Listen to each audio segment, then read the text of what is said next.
E eu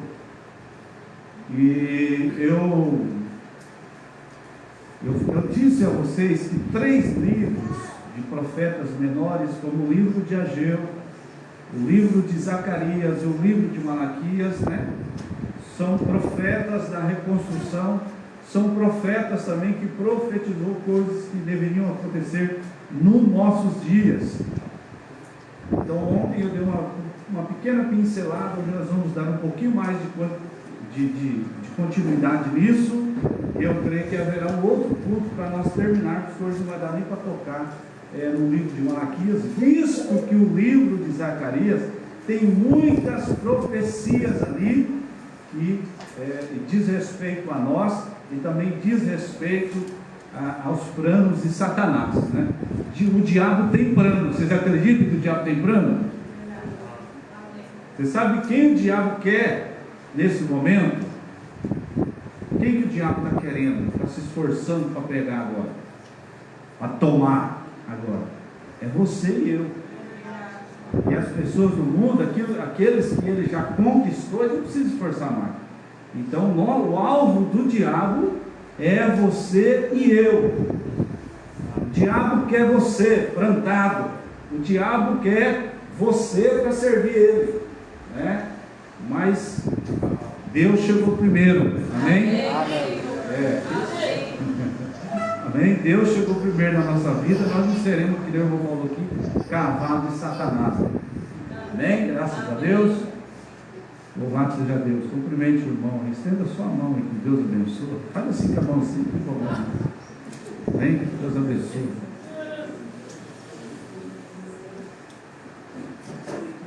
Deus abençoe. Deus abençoe. Quero agradecer a toda a nossa equipe de obreiros aqui da igreja, que tem lutado para ver a obra, a obra do Senhor Jesus Cristo aqui em Presidente Prudente para frente, Aqueles que evangelizaram, que evangelizam ainda, aqueles que fazem a parte de diaconato, aqueles que estão aí, no caso, administrador, os que pregam, os que cantam, Então, Deus abençoe cada um de vocês, os irmãos que até limpam o chão aqui, Isso aqui é uma obra, gente, muito grande. Olha o chão que limpinho, tá vendo? Está cheio de terra, barro. Não dá, Alguém limpou. Alguém limpou. E esse aí eu vou falar, já de antemão, não fui eu. Então eu queria agradecer os irmãos e irmãs que lutam para ver essa obra caminhar, Então eu tenho visto uma força, sobrenatural, que é uma força divina no coração, na vida dos irmãos, querendo ver a obra ir para frente. Veja, aqui, o microfone, aqui, tudo, irmão, já que um dia nós teremos o nosso tempo. Eu continuo crendo nisso, amém? Então, é disso que a igreja é formada, de pessoas batalhadoras, pessoas que querem ver a obra do Senhor marchar firme e ganhar batalhas aqui na terra. Amém. Amém? Amém? Amém. Quem está triste, fala amém? Amém. Está triste? Não? Está feliz? Está feliz? Vamos falar mais alto. Estou feliz. Amém? Amém? Louvado seja Deus, Se você falar amém mais forte que está feliz, você já ultrapassou o seu amém. Está triste, Então nós estamos felizes, A gente às vezes pega meio de surpresa, irmão?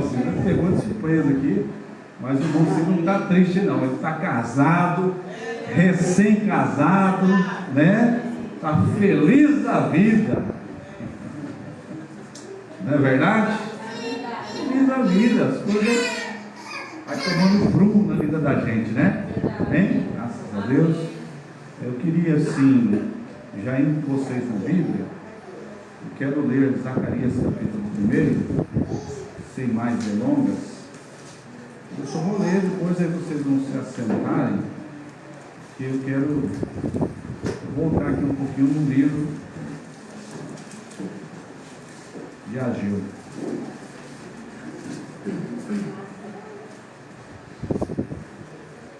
como eu vou ler um pouco hoje nesta noite, então eu pediria para toda a igreja o máximo de concentração e também, né, que se possível, né,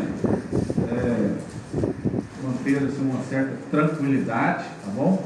Para que vocês possam entender aqui a mensagem, né? Porque se você ficar agitado, você dificilmente vai conseguir entender a mensagem. Posso ler? Zacarias capítulo 1. Zacarias capítulo 1. Vou ler aqui. No 8º mês do 2º ano de Dário, veio a palavra do Senhor ao profeta Zacarias, filho de Baraquias, filho de Ido, dizendo: o Senhor tem estado em extremo desgostoso com vossos pais. Portanto, dize-lhes: assim diz o Senhor dos Exércitos, tornai para mim, diz o Senhor dos Exércitos, e eu tornarei para vós, diz o Senhor dos Exércitos. E não sejais como vossos pais, aos quais clamavam os primeiros profetas, dizendo: assim diz o Senhor dos Exércitos, convertei-vos agora dos vossos caminhos e das vossas más obras. Mas não ouviram, nem me escutaram, diz o Senhor. Vossos pais, onde estão eles? E os profetas, viverão eles para sempre? Contudo, as minhas palavras e os meus estatutos, que eu mandei pelos profetas, meus profetas, não alcançaram vossos pais? E eles tornaram e disseram: assim como o Senhor dos Exércitos fez tensão de nos tratar segundo os nossos caminhos e segundo as nossas obras, assim Ele nos tratou. Amém.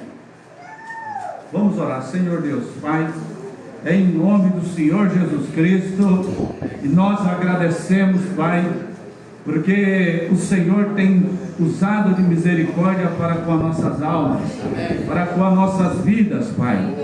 E nós agradecemos por estar inseridos nesse plano de redenção. Pai, a cada livro nós vemos o plano do Senhor repetido.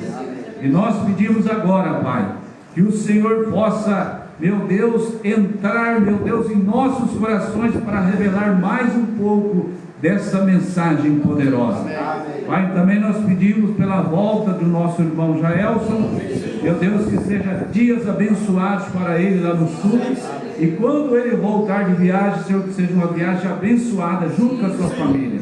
Pai, em nome de Jesus Cristo, nós entregamos a família do irmão Jaelson em tuas mãos. Pai, se há alguma mão levantada neste momento, com motivos e objetivos que somente o Senhor conhece, Pai. Ó Deus, seria uma cura, Pai, seria uma libertação, seria algo, meu Deus, uma causa na justiça, somente o Senhor sabe. E nós pedimos que o Senhor entre na causa deste irmão, entra na causa dessa irmã, curando a enfermidade, libertando, enchendo do Espírito Santo. Pai, nós cremos no Senhor como um Deus de ontem, que é hoje e é sempre eternamente. E os teus milagres, ó Pai, está à disposição daqueles que creem. Por isso nós pedimos agora que a nossa fé alcance o nível de alcançar as bênçãos do Senhor. No nome de Jesus Cristo. Amém e amém. Irmãos, vamos sentar aqui.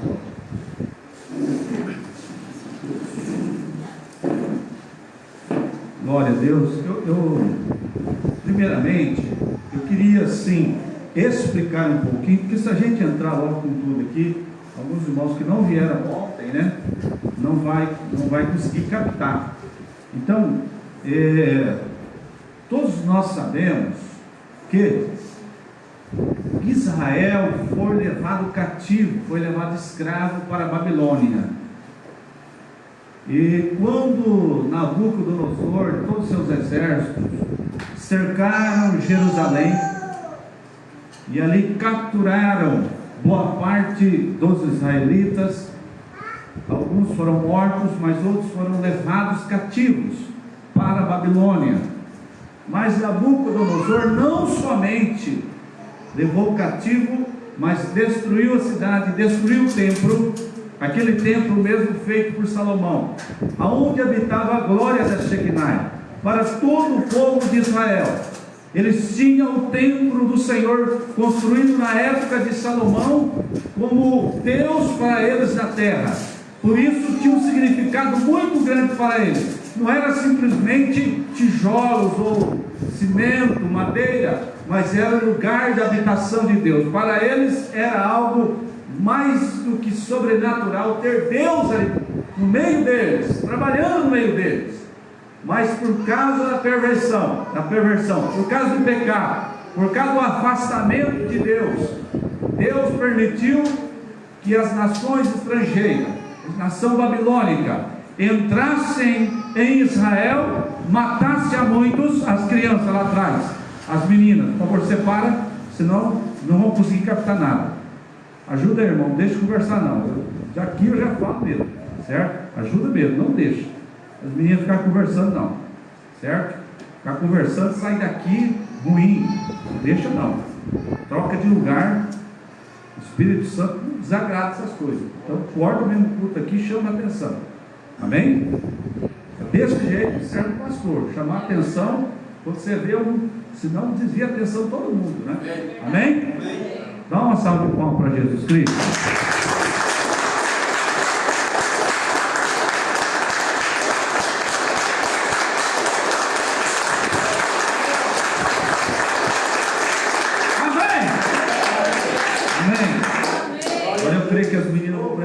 Porque isso aqui se trata de vida eterna. Amém? Já tem idade suficiente já de começar a aprender o que é bom. Então veja bem, Israel sendo levado cativo para a Babilônia. Lá, segundo as profecias, eles ficariam 70 anos lá como escravos. 70 anos ali, amargando, sofrendo. E eles sabiam, para que Deus voltasse para eles, eles deveriam reconstruir Jerusalém, reconstruir o seu templo, porque na mente, na cabeça deles, nos seus pensamentos, somente Deus no meio deles para trazer vida novamente, para reavivar Jerusalém. E eles tinham isso na sua mente, e sabiam pela palavra de Deus, que somente a reconstrução do templo, se reconstruiria Jerusalém novamente, se reconstruiria a fé daquele povo. Então eles tinham isso na mente. E diga-se passagem, tem até hoje. É verdade. Tem até hoje. Eles sabiam que o templo era um símbolo de Deus no meio deles. E cativo em Babilônia, como é que ia construir? Como é que ia voltar a ser uma nação novamente? Então, você vai ler registro do profeta Daniel e tantos outros, Neemias e todos mais, como eles queriam voltar a ser uma nação novamente, sair da escravidão e voltar a ser uma nação abençoada, voltar a reconstruir sua cidade, estar no seu território. E por 70 anos esse foi o tempo determinado por Deus, que eles ficariam ali em Babilônia cativos, escravos. Mas saiu a ordem que depois de 70 anos eles poderiam voltar e começar a construir sua cidade.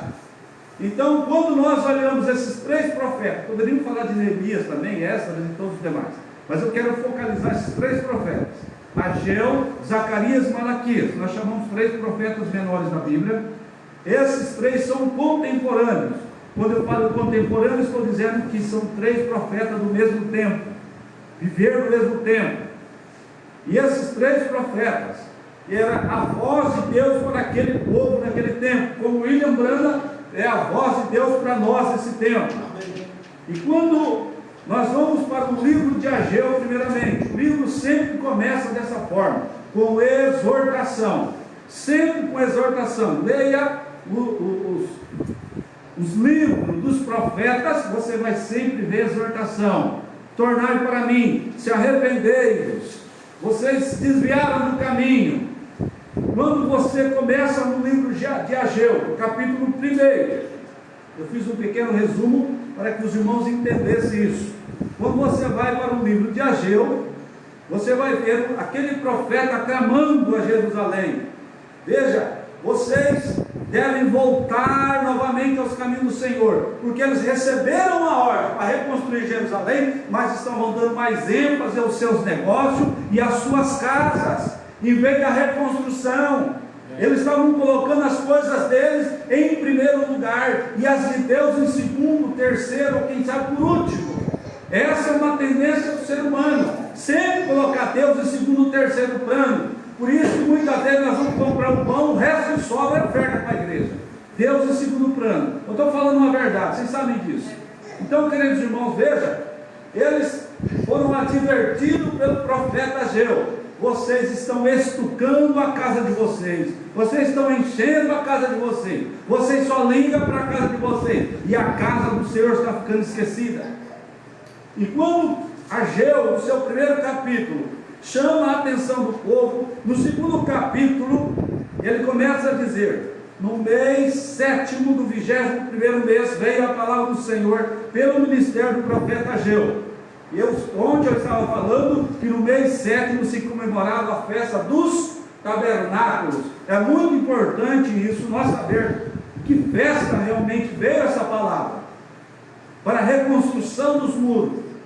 Veja, porque nós estamos também na festa dos tabernáculos, tempo de restauração, veja, mas também tempo de mudança de casa.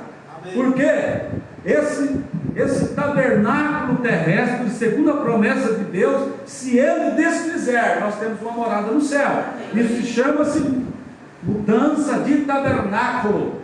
Amém. Esses 16 elementos, uma hora vai te deixar você na mão. E se não deixar você na mão, lá no céu ele não entra, se ele não receber transformação. 1 Coríntios capítulo 15, a partir do versículo 51, que esse mortal tem que se revestir da imortalidade.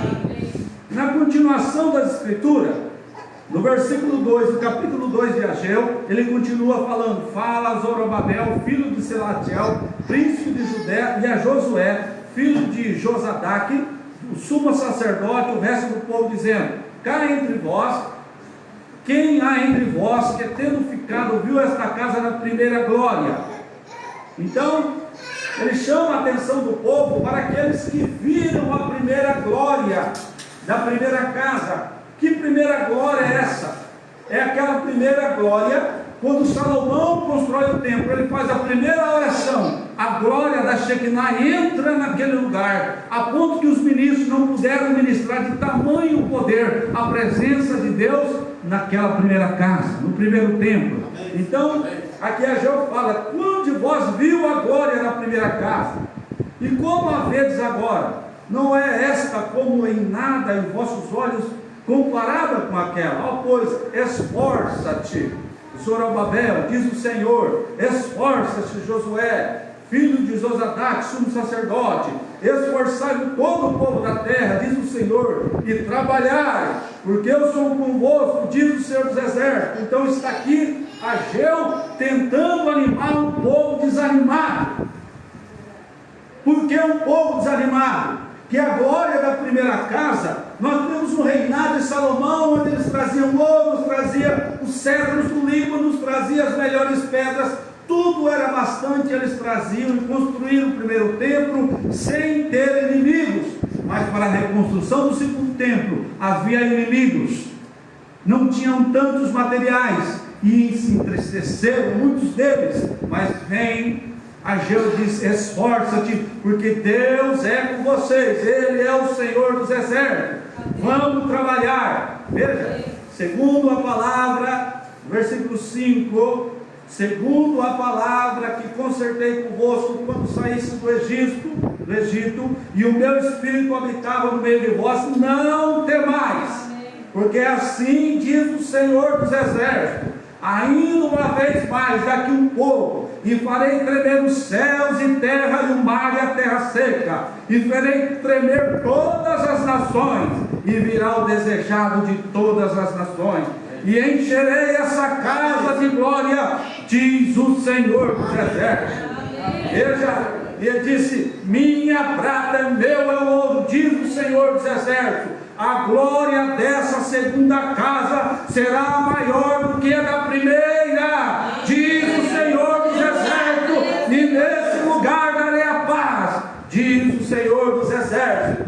Olha o ânimo, irmão, que um profeta se trazia para o povo. Esforça, gente, porque a glória da segunda casa será muito maior do que a da primeira. Amém. Em outras palavras, a primeira vinda de Cristo foi gloriosa, foi tremenda, mas a segunda vinda é muito mais ainda. Esforça-te, tem de bom ânimo. Amém. Terá inimigos para vocês não edificar esse templo. O que nós estamos fazendo ouvindo a palavra? Edificando um templo para a morada do Altíssimo. A estatura do varão perfeito é o templo de Deus. Amém. E ele então, Ageu, esse profeta, ele no final, eu queria dar ênfase aqui para você ver algo que Deus me mostrou. Eu achei muito tremendo isso aqui. Deus me mostrou, e eu não poderia deixar de passar para a igreja. A partir do versículo 10 do capítulo 2 de Ageu, ao 24º dia do mês nono, do segundo ano de Dário, veio a palavra do Senhor pelo ministério do profeta Ageu, dizendo: assim diz o Senhor dos Exércitos, pergunta agora aos sumos sacerdotes, acerca da lei, dizendo, isso é para pastor, isso é para homem que prega a palavra. Olha a responsabilidade, gente. Olha só, se alguém levar carne santa na aba da sua veste, e com sua aba tocar o pão, ou com guisado, ou com vinho, ou com azeite, ou qualquer outro mantimento, ficará esse santificado? E os sacerdotes responderam: não. E disse Ageu: se alguém que se tinha tornado impuro pelo contato com o corpo mortal, tocar em alguma dessas coisas, ficará isso imundo? E os sacerdotes responderam, diziam: ficará imundo. Em outras palavras, quando se fala de corpo morto, está falando do pecado. Sacerdote, quando você tocar no pecado, num corpo morto, em outras palavras, ficarás imundo? Ele diz: ficarás imundo. Olha a responsabilidade do pregador. Olha a responsabilidade de quem prega essa mensagem. Agora, mexeu com o pecado, 7 dias para se purificar novamente. Isso é o Velho Testamento. Agora eu chamo para nós aqui, como que é dado para nós é muito maior do que aquilo que eles receberam. Receberam lei, nós recebemos graça. Veja bem, aí ele diz assim: tocou o pecado, tocou a iniquidade, olha só porque ele continua: posso chegar aqui e simplesmente pregar? Olha como isso é forte, gente.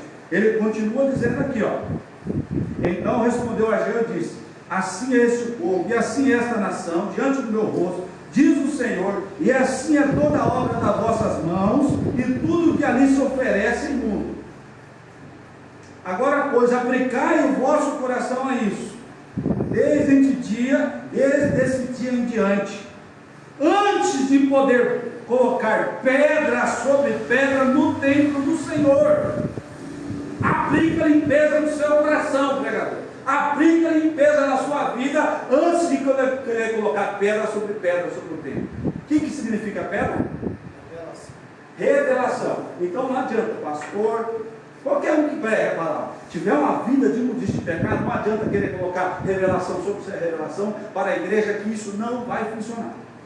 Olha como que é seriedade. Isso fica para todo mundo. Me chama a responsabilidade, e eu fui impactado por isso daqui. O Senhor, olha a responsabilidade de quem prega. Igreja, às vezes as palavras, está falando a Bíblia, mas e a mensagem oculta? E a mensagem subliminar, que às vezes passamos por uma vida errada? Então olha a responsabilidade de cada pregador, né? Amém? No final disso daqui, nós temos a destruição e elevação de Zorobabel. Elevação de Zorobabel e destruição dos inimigos. Agora aqui no capítulo 1, é claro, de Zacarias. Zacarias, no seu capítulo 1, já nos primeiros versículos, está chamando o povo a se converter, porque eles não eram convertidos. Vou bater na tecla, como falei ontem. Tem muita gente na mensagem que é convencido e não convertido. Amém? Amém.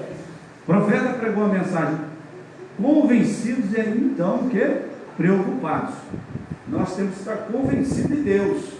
Agora tem muita gente que está convencido, mas não foi Deus que convenceu ele, foi o diabo, gente, que está dentro da mensagem. Então, estar convencido não é convertido. Nós devemos estar convertido verdadeiramente. Você sabe que é conversão, né?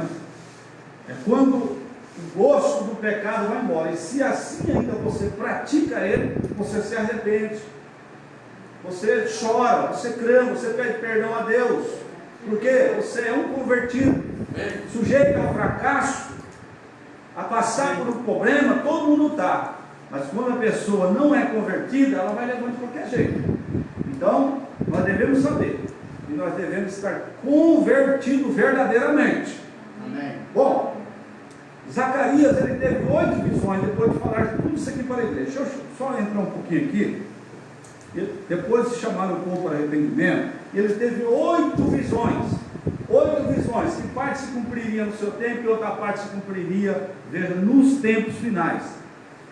Veja bem, queridos irmãos, como às vezes nem toda a revelação chega para a gente, eu já vou advertindo vocês, que se eu passar um pouquinho rápido aqui uma dessas visões, é porque eu não obtive total revelação disso. Mas aquilo que eu pude captar dentro da mensagem do profeta, eu mostrarei para vocês agora. E se Deus quiser, quando Deus me mostrar muito mais dessas visões, trarei isso para a igreja. Até porque o livro de Zacarias, veja, para nós não é somente as visões. As visões, elas terminam, para você ter uma ideia, aqui no capítulo 6. Mas quantos capítulos tem no livro de Zacarias? 14. E aqui, só para você ter uma ideia, no capítulo 14, está prometido para nós a luz do entardecer. Nós temos dentro do livro de Zacarias a profecia de que Jesus entraria dentro de Jerusalém, assentado no jumentinho. Tudo dentro desse livro. Várias profecias também no capítulo 12. Então eu passarei um pouquinho sobre as visões. Eu acredito que isso vai nos ajudar. Quem quiser acompanhar, acompanhe. No capítulo 1 aí, a partir do versículo 7, é a primeira visão, visão dos cavalos. Ó, ao 24 dias do mês 10º, que é o mês de Sebate, no 2º ano de Dário, veio a palavra do Senhor ao profeta Zacarias, filho de Baraquias, filho do Ido, dizendo: olhei de noite e vi um homem montado em um cavalo vermelho. Esse aqui é Cristo, gente. Aqui é de Apocalipse 6, não é Cristo, mas esse aqui é Cristo. Por quê? Nós devemos ter a visão que em Apocalipse 6 também havia uma montada num cavalo branco. Tinha ou não tinha? Não é o primeiro cavaleiro? E quem é aquele cavaleiro? É Satanás. O primeiro cavaleiro de Apocalipse 6, o branco, é Satanás. Mas aí em Apocalipse 19, quem está sentado no cavalo branco? É Cristo. Então nós temos que ter essa visão aqui. Então, ele está sentado no cavalo vermelho, porque aqui ele é chamado várias vezes Senhor dos Exércitos, Senhor de Guerra. Ó, e montado um cavalo vermelho, parava entre as murtas. Murtas quer dizer uma planta, que estava na profundeza. E atrás dele estavam cavalos vermelhos, morenos e brancos. E eu disse: Senhor meu, quem são estes? E disse-me o anjo que falava comigo: eu te mostrarei quem são estes. Então você vai vendo que nós temos que ter 3 personagens principais aqui: o homem sentado no cavalo vermelho, nós temos um anjo e temos um profeta. Amém? Amém. Deus sempre segue essa linha aqui. É importante a gente saber disso também. Então respondeu o homem que estava entre as murtas e disse: esses são os que o Senhor tem enviado para andarem pela terra. E eles responderam ao anjo do Senhor que estava entre as murtas e disseram: nós já andamos pela terra, e eis que toda a terra está tranquila e em descanso. Então hoje a terra está em descanso, é verdade ou não é? Está em descanso hoje. Nós sabemos que haverá na terceira guerra mundial, mas hoje o povo gentil está em descanso. Amém? Amém. Ó, então o anjo do Senhor respondeu e disse: o Senhor dos exércitos, até quando não terás compaixão de Jerusalém e das cidades de Judá, com as quais estivestes irado esses 70 anos? Não foi 70 anos que eles ficaram em cativeiro? Então está falando: até quando, Senhor, você vai ter compaixão de Jerusalém? E respondeu o anjo do Senhor que falava comigo, palavras boas, palavras consoladoras. E o anjo que falava comigo me disse: clama dizendo: assim do Senhor dos Exércitos, com grande zelo estou zelando por Jerusalém e por Sião, com grandíssima ira estou irado contra as nações em descanso. Então, em outras palavras, Deus está irado com o povo gentil que está em descanso hoje, viu? A taça da iniquidade de Deus tem enchido já, e quando ela transbordar, acontece o rápido. Depois nós teremos uma sequência do que você sabe, Apocalipse 6, que é a marcha, ou melhor, a grande tribulação, que é o sexto selo. Amém? Está alinhado isso? Então ele diz: olha, então grandíssima ira estou irado contra as nações em descanso, porque estando eu um pouco desgostoso, eles auxiliaram no mal. Portanto o Senhor diz assim: voltei-me para Jerusalém com misericórdia, a minha casa dela será edificada, diz o Senhor dos Exércitos, e o cordel será estendido sobre Jerusalém. Clama outra vez dizendo: assim diz o Senhor dos Exércitos, as minhas cidades ainda aumentarão e prosperarão, porque o Senhor ainda consolará Sião e ainda escolherá a Jerusalém. Isso é verdade, gente. Olha lá aquelas, hoje lá, a maior nação do mundo, profecia cumprida, voltou, a velha bandeira de Davi ser hasteada em 1948, está lá forte. Porque senão pode ficar tranquilo, que eu amo vocês, vocês vão ser a grande Jerusalém um dia ainda, fica tranquilo. Então essas profecias cumpriu essa primeira visão, porque ele teve 8 visões em uma só noite. Essa foi a primeira. A segunda visão, veja, os 4 chifres e os 4 ferreiros. E levantei os meus olhos e olhei e vi 4 chifres. Nós sabemos que os 4 chifres representam o poder. E eu disse ao anjo que falava comigo: que é isso? E ele me disse: esses são os poderes que dispersaram Judá, Israel e Jerusalém. Então não houve poder que dispersou eles do mundo, houve não houve? Não houve nações ali, Babilônia não entrou e dispersou do mundo. Veja, e o Senhor me mostrou 4 ferreiros. Olha só, esses 4 ferreiros aqui vai fazer oposição contra esses 4 poderes, que são os 4 chifres. Então eu disse: quem vê esses fazer? Então eu disse: que vem esse desfazer? E ele falou dizendo: esses são os poderes que dispersaram Judá, de maneira que ninguém pôde levantar a sua cabeça. Esses, pois, vieram para os amedrontarem, para derribarem os poderes das nações, que levantaram o seu poder contra a terra de Judá para espalhar. Então esses 4 ferreiros aqui estão contra esses 4 poderes. Isso separa Jerusalém. Amém? O primeiro para eles foram dispersados, mas tem 4 poderes a favor deles aí. Agora, a terceira visão, Jerusalém é medida. Eu não vou ler aqui essa terceira visão, mas quando se fala de medir Jerusalém, queridos irmãos, a gente não pode ter uma ideia assim: vai pegar um metro, agora vai sair medindo. Não é dessa forma. A maioria das pessoas são símbolos. Você veja bem, ó. Tornei a levantar os olhos e ouvi um homem cuja mão estava um cordel de medir. Você vai medir o tamanho de Jerusalém. Peraí, não é isso? E eu disse: para onde vais tu? E ele me disse: medir Jerusalém para ver qual é a largura e qual o seu comprimento.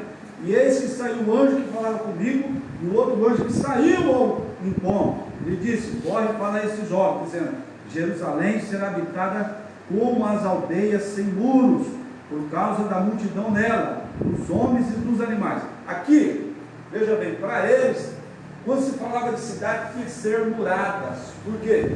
Eles pensavam que a proteção deles estava somente nos muros. Aí sai esse anjo para medir Israel. Mas olha em seguida, que eles assim, ó: e eu disse: o Senhor, serei para ela um muro de fogo em redor, e eu mesmo serei no meio dela a sua glória. Amém. Então, olha, você mede a fé desse povo, mede como eles estão. Não é medir o metro que tem, mas é medir como eles estão. Amém. Porque eles confiavam muito no muro, mas agora eu serei esse muro de proteção para ele. Amém. E eu mesmo estarei no meio deles. Amém. Então, depois você pode ler isso aí inteirinho, que são promessas aí. Quarta visão: o sumo sacerdote é acusado por Satanás, é justificado por Deus. Irmão, isso daqui, e mostrou o sumo sacerdote Josué, o qual estava diante do anjo do Senhor, e Satanás estava à sua mão direita. Eu quero ir aqui no versículo 8. Ouve, pois, Josué, sumo sacerdote, tu e os teus companheiros, que se assentam diante de ti, porque são homens portentosos. Eis que eu farei vir o meu renovo, porque eis aqui a pedra que pus diante de Josué. Sobre esta pedra única estão 7 olhos, e eis que eu esculpirei a sua escultura, diz o Senhor dos Exércitos, e tirarei a iniquidade desta terra um dia. Nessa mensagem aqui, lá na brecha, Lombrana, ele dá uma pequena entradinha aqui no livro, nesse capítulo 3 aqui, esse capítulo 3, e ele mostra um pouquinho do versículo 8 e 9, mas ele diz que isso está em linha com o capítulo 4. Vamos aqui achar para os irmãos, seria bom que a gente lesse, né?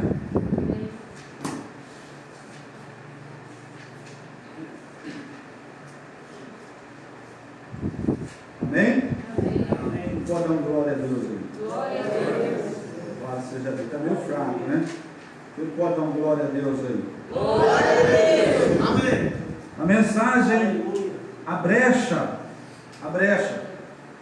entre as eras e os selos, né? O profeta diz na mensagem, no parágrafo 235, agora desejamos ler Zacarias 3, e eu penso que está certo agora, Zacarias 3, nós vamos entrar nesses símbolos, e eu tiver minhas escrituras anotadas.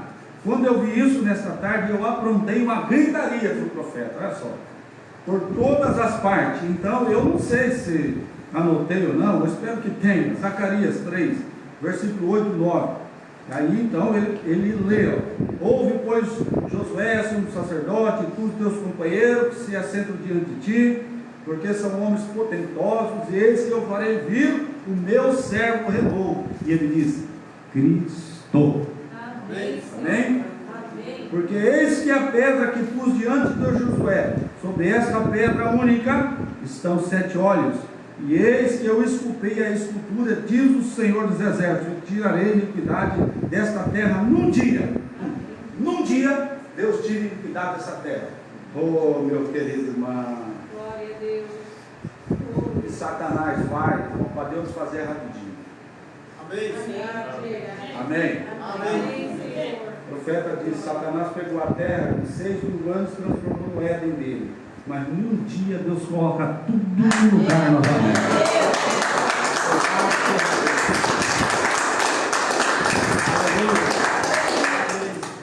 Aí agora, veja bem, isso aqui é bom demais. A quinta visão, o castiçal de ouro e as 7 lâmpadas. Eu vou ler um pouquinho isso aqui, porque nessa mensagem graça, quem tiver ela, lê depois, o Morgana fala em outras mensagens, explica essa quinta visão inteirinha aqui, ó. E tornou o anjo que falava comigo, me despertou como um homem que é despertado do seu sono. E me disse: que vês? E eu disse: olhe, eis um castiçal todo de ouro e um vaso de azeite no cimo, com suas 7 lâmpadas, e cada lâmpada posta no cimo tinha 7 canudos, e por cima dele 2 oliveiras. Deixa eu pegar um pouquinho essa mensagem, senão a gente vai só lendo aqui, né, a Bíblia, fica um pouquinho meio, ó, Mombrana lê para nós, e ele dá uma breve explicação para nós. Estamos familiarizados com a Escritura. Nós sabemos que isso foi durante o tempo da preparação da restauração do templo. Zorobabel era um grande príncipe no teu povo, o qual havia feito a fundação do edifício. Agora eu quero que você coloque em seu pequeno pensamento espiritual, ungindo as capas dessa manhã, como pensamos. Esse grande príncipe havia determinado que reconstruiria a casa do Senhor. Então ele lançou a pedra fundamental. E aí o Mombrana diz assim: lendo mais adiante, nós encontramos que Deus disse: Zorobabel tem posto o fundamento das mãos, e ele também trará pedra angular. Eu quero que vocês observem, ele nunca disse que traria pedra de esquina, ele trará pedra de angular. E sabemos que a Escritura diz que Jesus é a pedra de esquina, e ele também é a pedra angular. Olha só, agora se pensamos por uns poucos minutos que o 7º mensageiro da igreja era para restaurar a fé dos pais. Em outras palavras, reconstruir a igreja outra vez sob o poder do Espírito Santo, não por força nem por violência, mas pelo meu Espírito, diz o Senhor. Não por organização, por denominação, mas pelo meu Espírito, Deus trará a igreja em um só dia. Amém. Zorobabel, o príncipe de Deus, ele era aquele para trazer essa pedra angular. Ele havia colocado o fundamento, ele havia trazido o povo de volta ao fundamento. Olha, que nós sabemos sobre os castiçais e demais coisas representam ambos, judeus e igreja. Eles eram os ramos da oliveira. A Bíblia diz que o ramo da oliveira, nós usamos gelo, que foi enxertado em lugar efeito, participantes da raiz e da seiva da oliveira, os gentios. E fora desses dois ramos vêm os dois canudos, indo para os 7 castiçais de ouro, para dar luz às 7 eras da igreja. Isso está alinhado também com Romanos 11:24, depois pode ler.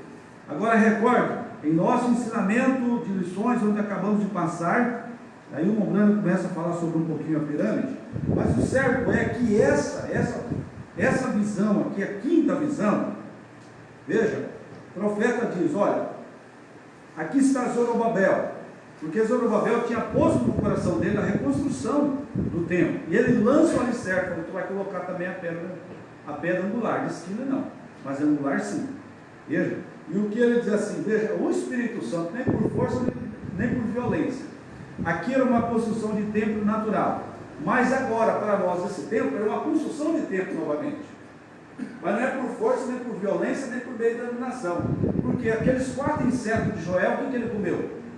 Ele não comeu toda a força da igreja, ele não comeu tudo isso daí, comeu toda a força, veio o cafonoto, veio o pulgão, a locusta, e comeram, acabaram com o companheirismo da igreja, acabaram com os frutos que eram os milagres, acabaram com a união da igreja, o amor com os outros, e a igreja ficou praticamente morta lá no inverno.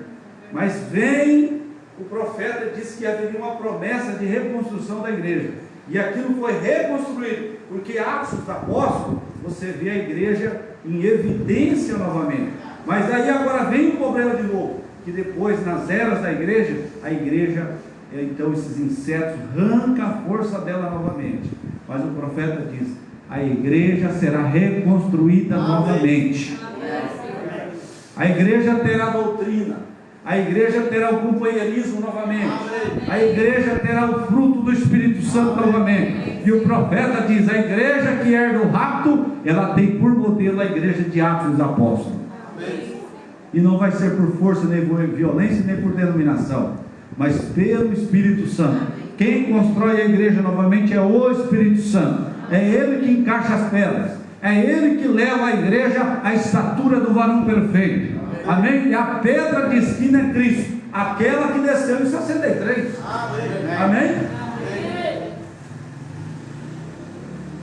Agora ele diz assim, olha,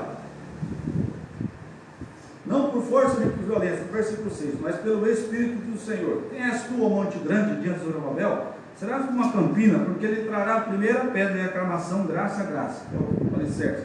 E a palavra do Senhor veio a mim dizendo, as mãos de Zorobabel têm fundada essa casa. Também as mãos dele, no caso, acabarão, para que saibais que o Senhor dos Exércitos me enviou a vós. Porque quem despreza o dia das coisas pequenas, pois esse se alegrará vendo prumo na mão de Zorobabel. E são 7 olhos do Senhor, 7 mensageiros, que discorriam por toda a terra. Para ele mais e diz, que são as duas oliveiras? Quem são as duas oliveiras? Apocalipse 11, sabe disso? A direita do castiçal e a esquerda, Moisés e Elias. Amém. E falando-lhe outra vez disse, quem são aqueles 2 raminhos de oliveira que estão junto aos 2 tubos de ouro e que se vertem de ouro? E ele respondeu dizendo, não sabemos o que é isso? E eu disse, não, Senhor. Então ele disse, são os 2 ungidos e estão diante do Senhor em toda a terra. Moisés e Elias. Amém? Sexta visão. Nós estamos já adiantados, já nós chegamos aí nas últimas. Sexta visão. E outra vez levantei os olhos e olhei e vi um rolo voante. Isso está alinhado com Apocalipse capítulo 10, versículo 1. Amém? Deixa eu pegar um pouquinho aqui dos meus apontamentos aqui para dar uma clareza maior para a igreja.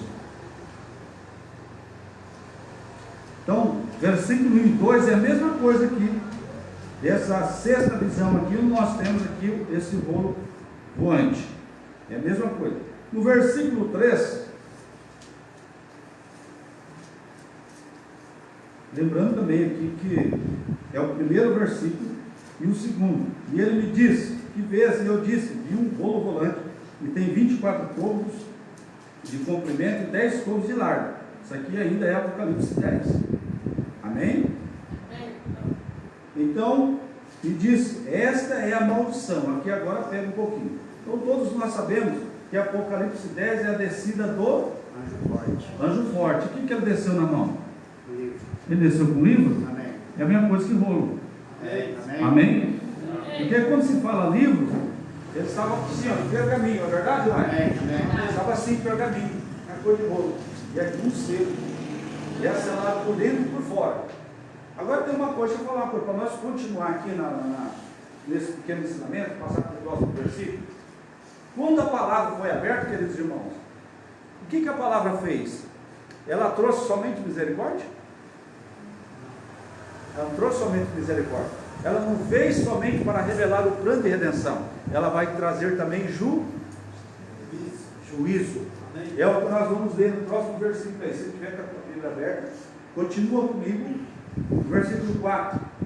Ó, então me disse, que é essa maldição?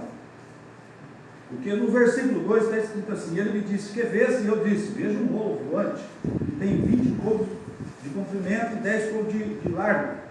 Então me disse, que é essa maldição que saíra pela face de toda a terra? Porque qualquer que furtar será desarraigado. Em outras palavras, pastor, pregador que vive furtando a palavra da igreja será desarraigado. O Mouranga chega a falar daqueles que levavam sovela nas orelhas, seriam sovelados ao ouvir o toque da trombeta.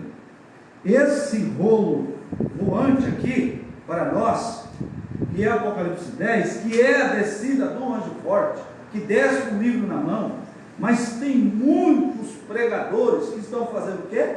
Estão furtando isso da igreja, e sairá pela face de toda a terra, porque qualquer que furtar será desarraigado, será arrancado, conforme a maldição de um lado. Por que de um lado? Porque de um lado é bênção, é o plano de redenção, mas do outro lado é juízo.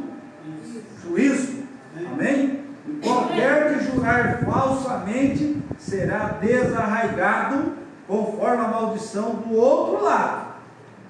O que é jurar falsamente? É dizer, não, eu estou com a verdade, quando a verdade tem o rolo na mão e não prega.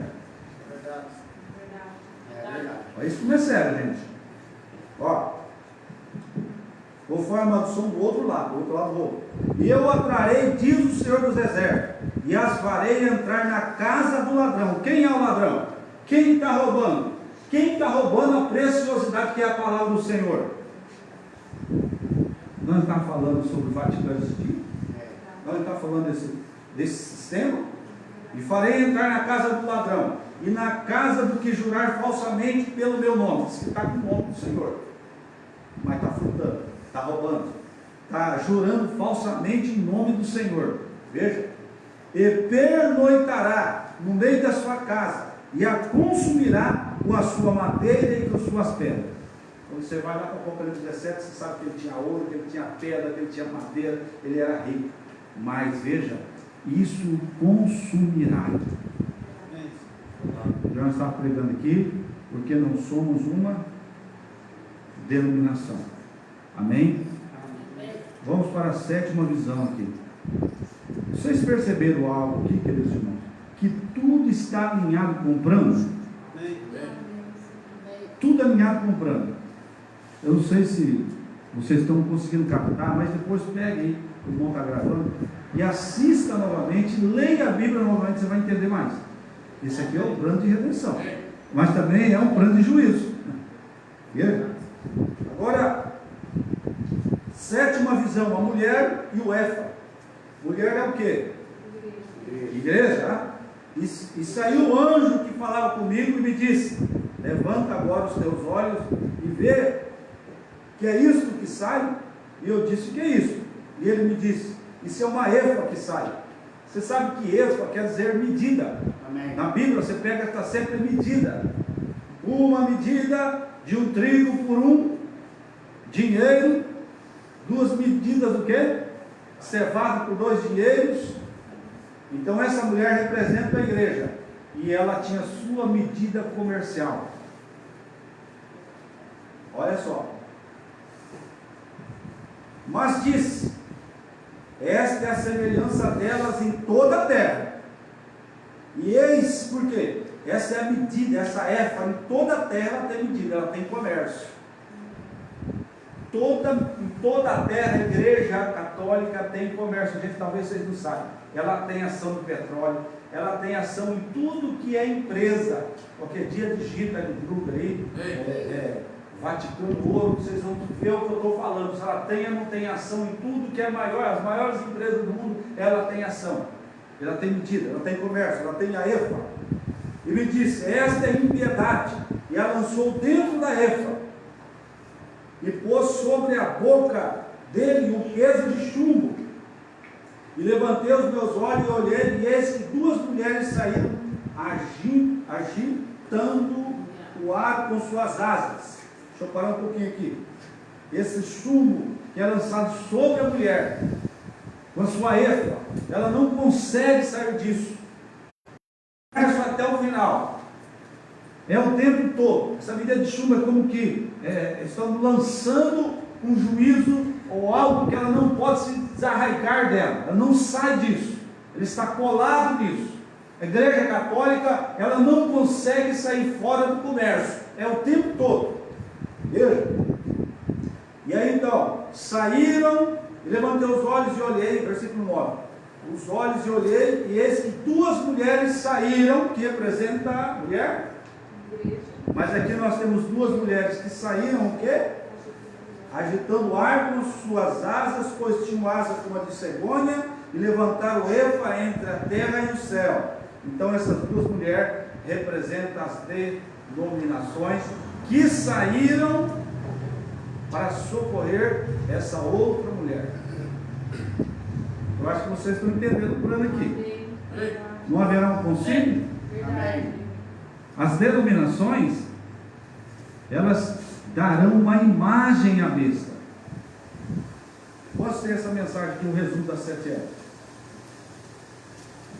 Mensagem, resumo 7 eras para 43. Agora recorde, Roma pagã e imperial, que caiu pela espada, porém foi curada de uma chaga de morte, quando se uniu com a igreja cristã nominal Roma, incorporou o paganismo e o cristianismo, e nisso chegou a ser o Santo Império Romano, o qual havia de permanecer até que viesse Jesus para destruí-la. Porém, Roma não está lutando só, suas filhas estão ao seu lado, e ela obterá autoridade absoluta por meio do Concílio Mundial de Igreja. Isto pode parecer muito imaginário para muitos, mas realmente é muito simples de ver, porque mesmo agora as igrejas estão controlando a política, e o tempo oportuno manifestarão exatamente quão enorme é aquele controle. E esse movimento ecumênico terminará com Roma sendo a cabeça, embora o povo não veja isso desse modo. Isso é correto, porque Apocalipse 17, no versículo 3 a 6, a palavra diz que a prostituta, Babilônia Mistério, está assentada sobre a besta, e ela está controlando o último, ou seja, o 4º império. Esta igreja romana o está fazendo pelo meio de um sistema mundial de igreja. Então essas 2 mulheres aqui, quando se fala de cegonha, né? Isso aqui é símbolo também, é um símbolo de bondade, né? Ah, cegonha trouxe o neném para as crianças, trouxe o neném para a mamãe, é um símbolo de bondade, né? Isso aqui é um símbolo de bondade. Então essas 2 mulheres vêm ao socorro dela, porque você sabe, irmão, que a igreja católica em si, hoje ela não tem todo esse poder que ela tinha antes, não. Eles têm perdido milhões de pessoas para o comunismo, para aquele povo lá do outro lado do mundo, como chama, maometanos, islâmicos, esse povo, muita dessa gente tem se tornado essa religião, e os protestantes têm abocanhado um pouco também, eles têm perdido força, eles não têm tanta força como eles tinham antes. Antigamente, para você ter uma ideia, eu não sei se você já ouviu falar sobre isso, que mandava uma cidade, era um padre e também prefeito. E às vezes o padre tinha mais voz do que o prefeito ou o delegado. Se prendesse alguém, chama o padre, ele vai mandar tirar da cadeia. Eles tinham força, milhares iam atrás deles, só que no Brasil mesmo, quantos milhares, boa parte da população era católica. Mas hoje não, nós estamos em mais de 30% da população brasileira como evangélicos protestantes. Mas só que a coisa está cada vez mais perdendo força. Só comércio, é uma EFA, e assim vai. Já não tem mais aquele poder. Mas essas duas mulheres vão lá para socorrer ela. É o concílio ecumênico. Porque saíram dela. Então disse ao anjo que falava comigo: para onde levam essas a EFA? E ele me disse: para edificar uma casa em Sinar. E estando ela acabada, ele será posto ali em seu próprio lugar. Para onde essas igrejas evangélicas estão levando essa mulher, a grande prostituta? Para edificar o seu templo em Sinar. Falamos disso, dia? Está levando para edificar um templo lá em Jerusalém. É lá em Jerusalém que será o templo dela. É lá que ela vai se destacar. É lá que ela estará como besta, com todo o dinheiro do mundo. Porque um dos povos mais ricos do mundo é judeu. E a Bíblia fala que esse catolicismo se unirá com esse povo judeu por um tempo, uma espécie de pacto financeiro. Mas a Igreja Católica quebra esse pacto, e os judeus são quebrados financeiramente, o mundo quebrado financeiramente, e quem aparece para salvar o mundo com todo o dinheiro? A Igreja Católica, a grande prostituta. Agora, deixa eu ver se eu encontro parágrafo, se eu não encontrar, não vou. Só tem um probleminha, gente. Tem um probleminha, porque nesse tempo aí, muitos não vão poder comprar nem. E aí, vai comer o quê? O que a gente está pregando isso aqui? Acho que eu não vou conseguir achar. Por que a gente está pregando isso aqui? Porque isso aqui é um plano. Porque quando essas coisas que vai acontecer, essa manifestação da bênção não aconteceu. Aí hoje muita gente fala assim: Deus está na Assembleia assim, Deus está na cristã assim. Quem disse isso? O do céu está por fora. Quem não recebeu o sétimo selo já perdeu. Amém?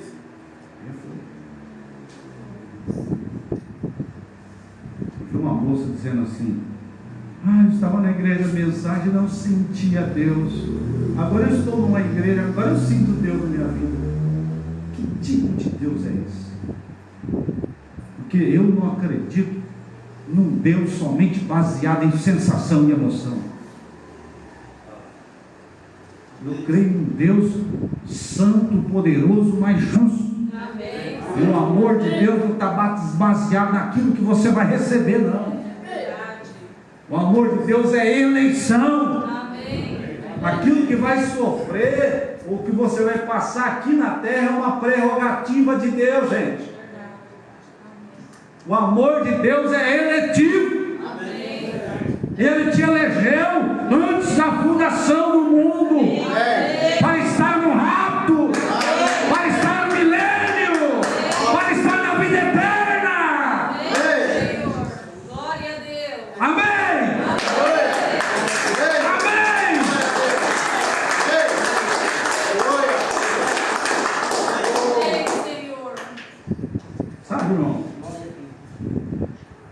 Então ele está para o lado de fora de Laodiceia.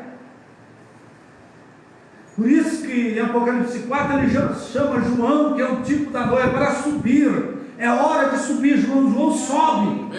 Apocalipse 5 ele vê os 4 animais, 24 anciãos. Suba, crente. Pastor, é tão complicado tudo isso que o senhor prega, mas suba, crente. Suba, crente. A grande tribulação vem vindo aí. Não seja uma virgem nécia, crente. Acaba com essas coisinhas do mundo. Esse pecado que tão de perto te rodeia. Acaba com isso. Suba mais alto. Aleluia. Glória a Deus. Amém. Aleluia. O plano é perfeito. Tudo isso que nós temos mostrado aqui através da boca dos profetas, seja o profeta maior, o profeta maior, os pergaminhos, a Bíblia, patriarcas, veja todos os tipos do Velho Testamento, veja tudo isso que nós estamos mostrando é para a igreja noiva. E a igreja noiva vê onde está o juízo para fugir dele. A igreja vê, noiva vê onde está o engano.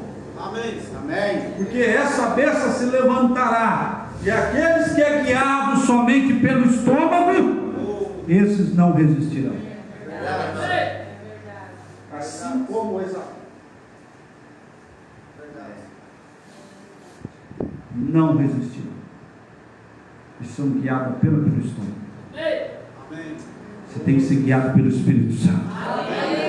E quando toda a economia do mundo, quando toda a economia do mundo falir, estiver arrasada, Deus implantará para o seu povo o seu modo econômico. Amém. E ele mostrou através do profeta. Amém. Ah, eu quero o Senhor ter vontade do meu esquilo. Então entra no meio da mata que eu vou te dar o que você quer. Amém. Ah, o plano econômico de Deus, aquele profeta, aquela mulher que estava passando fome, veja, aquela viúva de Sarepta, passando fome, em dias difíceis, 3 anos e meio sem chover, e Deus então, se eu vou mandar uma economia diferente para aquela mulher, mas uma economia sobrenatural, porque ela não tem como pagar suas dívidas, ela vai comer um pedacinho de pão, ela e o filho dela, e vai morrer. Só que ela é uma crente, ela crê no profeta, porque quando o profeta apareceu na casa dela, ela não teve dúvida de fazer aquilo que o profeta estava mandando. Uma economia sobrenatural, um pequeno pedaço de pão dado ao profeta fez com que o azeite e a farinha se multiplicassem. Em pleno tempo de crise, Deus alimentando uma viúva. Agora tem uma coisa: você não pode ser um tipo de mulher adúltera, porque o seu velho marido, o mundo, tem que estar morto para que você sirva a ele. Em outras palavras, uma viúva que será também assistida, que será abençoada em tempo de crise. A besta se levantará com poder, e aquele que não tiver a marca da besta não poderá comprar e nem vender.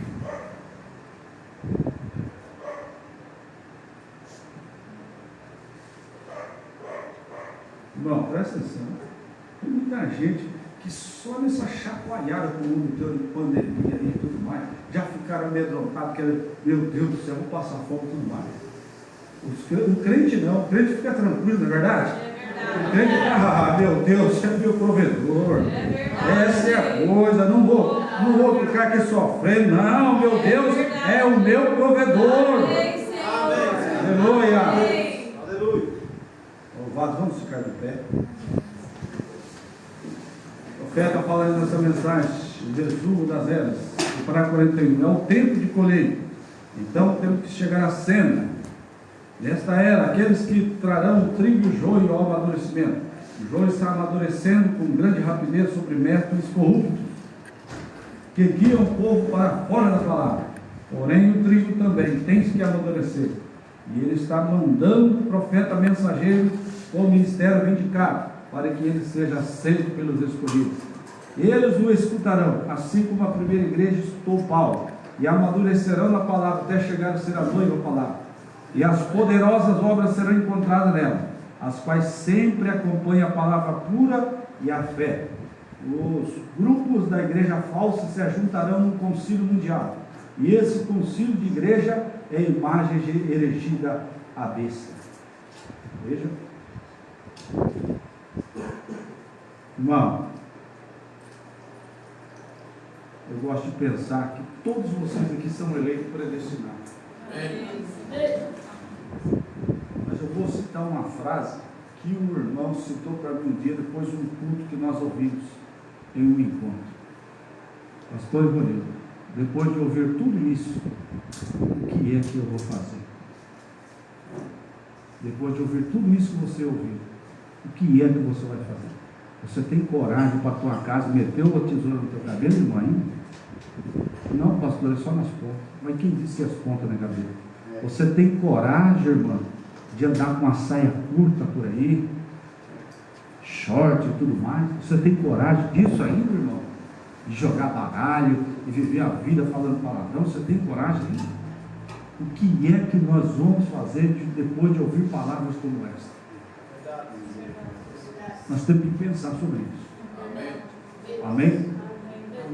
Que Deus te abençoe, que Deus te ajude, e a paz e a comunhão do Espírito Santo seja com cada um. Deus te abençoe.